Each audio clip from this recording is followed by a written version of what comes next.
거룩한 교회 성도 여러분, 이 영상을 보시는 하나님 나라의 귀한 자녀 여러분, 오늘은 2025년 3월 26일 수요일입니다.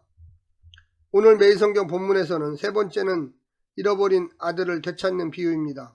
둘째 아들이 미리 재산을 상속받아 타국에서 허랑방탕하게 모든 것을 낭비하다가 죽음의 문턱에 이릅니다. 아버지의 집으로 돌아가 죄를 고백하고 품꾼으로 살기를 원합니다. 하지만 아버지는 아무 조건 없이 그를 품고 잔치를 베풀며 기뻐합니다. 맏아들은 이내 못마땅해 하고 분노한 채 잔치 차별을 거부합니다. 아버지는 맏아들의 정체성을 상기시키며 초청합니다. 오늘 본문을 나누어 보겠습니다. 누가복음 15장 11절부터 19절, 둘째 아들의 떠남과 돌아옴, 아버지를 떠난 비극, 아버지 집으로 돌이킴, 20절부터 24절, 아버지의 환대, 영접과 잔치, 25절부터 32절, 맏아들과 아버지, 맏아들의 분노, 아버지의 설득.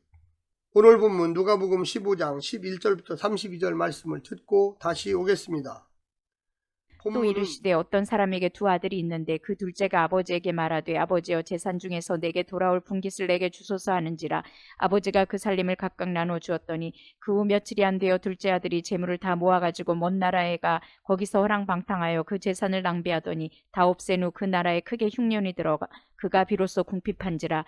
가서 그 나라 백성 중 한 사람에게 붙여 사니 그가 그를 들로 보내어 돼지를 치게 하였는데 그가 돼지 먹는 쥐염 열매로 배를 채우고자 하되 주는 자가 없는지라. 이에 스스로 돌이켜 이르되 내 아버지에게는 양식이 풍족한 품꾼이 얼마나 많은가. 나는 여기서 주려 죽는구나.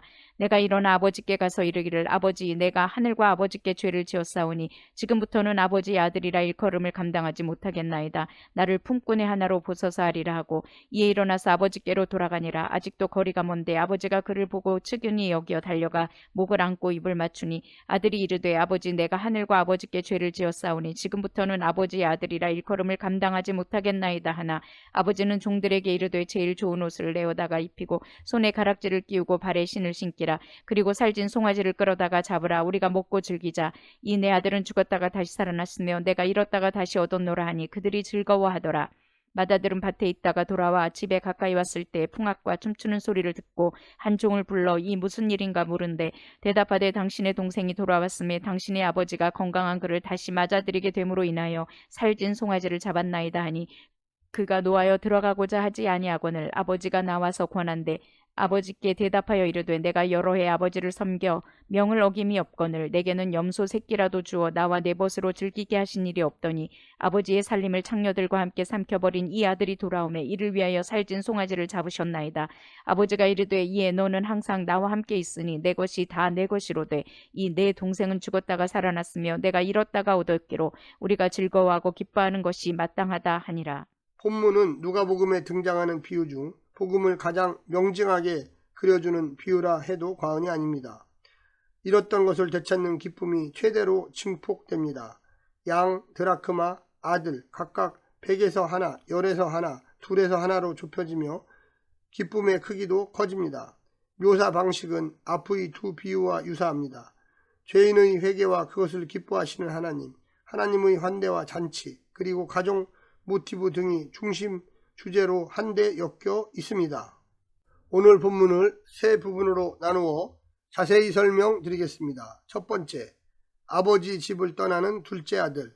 유산을 요구하고 처분해서 집 떠난 둘째 아들이 다 허비하고 비참한 지경에 이릅니다. 흉년이 들자 생존이 어려워진 아들은 돼지 치는 일을 하고 배가 너무 고파 쥐염 나무 열매로 배를 채우려 하나 이마저 허락되지 않습니다. 아버지 품에 있을 때의 부유함과 안전함을 망각하고 하나님을 떠날 때 인간이 어떤 운명에 직면할 것인지를 보여줍니다. 하나님을 떠난 인간의 삶과 실종과 궁극적인 운명을 잘 묘사하고 있습니다. 두 번째는 돌아온 아들을 영접하는 아버지. 굶어 죽어가던 아들은 뉘우치고 돌아갈 결심을 합니다. 자신의 과거가 얼마나 큰지 깨닫고 아버지께 이를 인정하고 응분의 처분도 받겠다는 각오를 밝힐 준비를 합니다.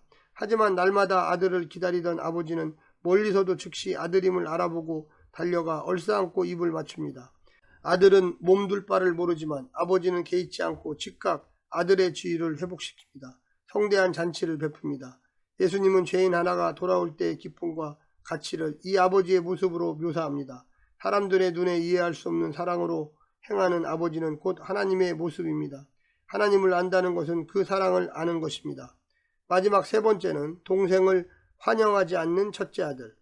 맏아들은 밭에서 돌아와 집안 상황을 파악한 후 단단히 화가 나서 집에 들어가지 않습니다. 그러자 아버지가 밖으로 나와 간곡하게 설득합니다. 아버지는 수치를 감수한 채 큰아들을 영접합니다.